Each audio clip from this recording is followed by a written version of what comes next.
Happy new year. परमेश्वर आपको एक खुशी से भरपूर 2026 दे। भजन संहिता 33 हम आज साथ पढ़ेंगे। हे धर्मियों, यहोवा के कारण जय जयकार करो, क्योंकि धर्मी लोगों को स्तुति करना शोभा देता है। वीणा बजा बजाकर यहोवा का धन्यवाद करो।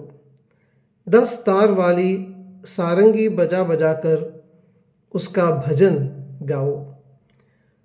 उसके लिए नया गीत गाओ। जय जयकार के साथ भली भांति बजाओ, क्योंकि यहोवा का वचन सीधा है और उसका सब काम सच्चाई से होता है। वह धर्म और न्याय से प्रीति रखता है। यहोवा की करुणा से पृथ्वी भरपूर है। आकाश मंडल यहोवा के वचन से और उसके सारे गण उसके मुंह की श्वास से बने हैं। वह समुद्र का जल ढेर के समान इकट्ठा करता है। वह गहरे सागर को अपने भंडार में रखता है। सारी पृथ्वी के लोग यहोवा से डरें। जगत के सब निवासी उसका भय माने, क्योंकि जब उसने कहा तब हो गया। जब उसने आज्ञा दी तब वास्तव में वैसा ही हो गया। यहोवा जाति जाति की युक्ति को व्यर्थ कर देता है। वह देश देश के लोगों की कल्पनाओं को निष्फल कर देता है। यहोवा की युक्ति सर्वदा स्थिर रहेगी।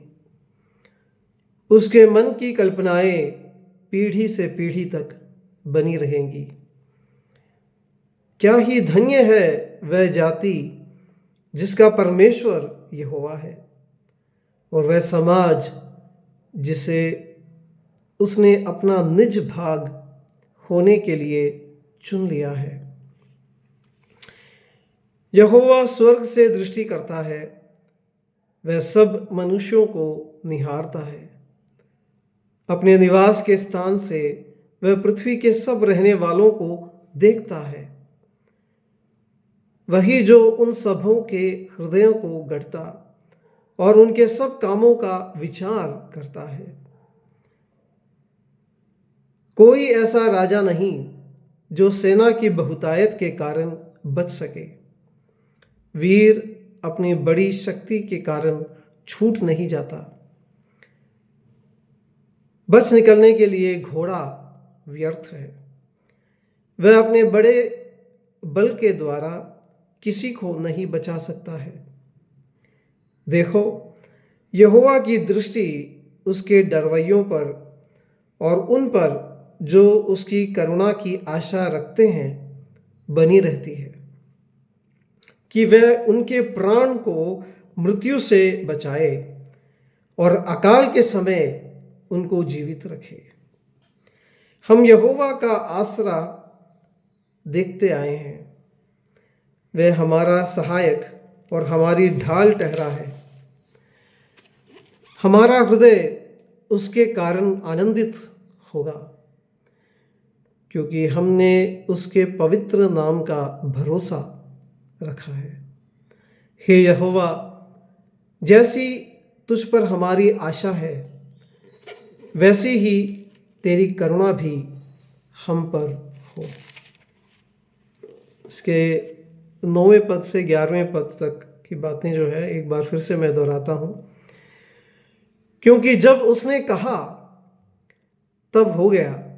जब उसने आज्ञा दी तब वास्तव में वैसा ही हो गया। यहोवा जाति जाति की युक्ति को व्यर्थ कर देता है। वह देश देश के लोगों की कल्पनाओं को निष्फल करता है। यहोवा की युक्ति सर्वदा स्थिर रहेगी। उसके मन की कल्पनाएं पीढ़ी से पीढ़ी तक बनी रहेगी। जो भी परमेश्वर की आपके लिए इच्छा है, आपके लिए कल्पना है, जो भी परमेश्वर ने आपके लिए भला सोचा है, वो इस साल हो जाए, ये मैं परमेश्वर से दुआ करता हूँ। एक और वचन मैं याद दिलाना चाहता हूँ, 19वां पद। देखो, यहोवा की दृष्टि उसके डरवैयों पर और उन पर जो उसकी करुणा की आशा रखते हैं बनी रहती है, क्योंकि वह उनके प्राण को मृत्यु से बचाए और अकाल के समय उनको जीवित रखे। परमेश्वर आपको आशीष दे और एक आनंदपूर्ण 2026 प्रदान करे।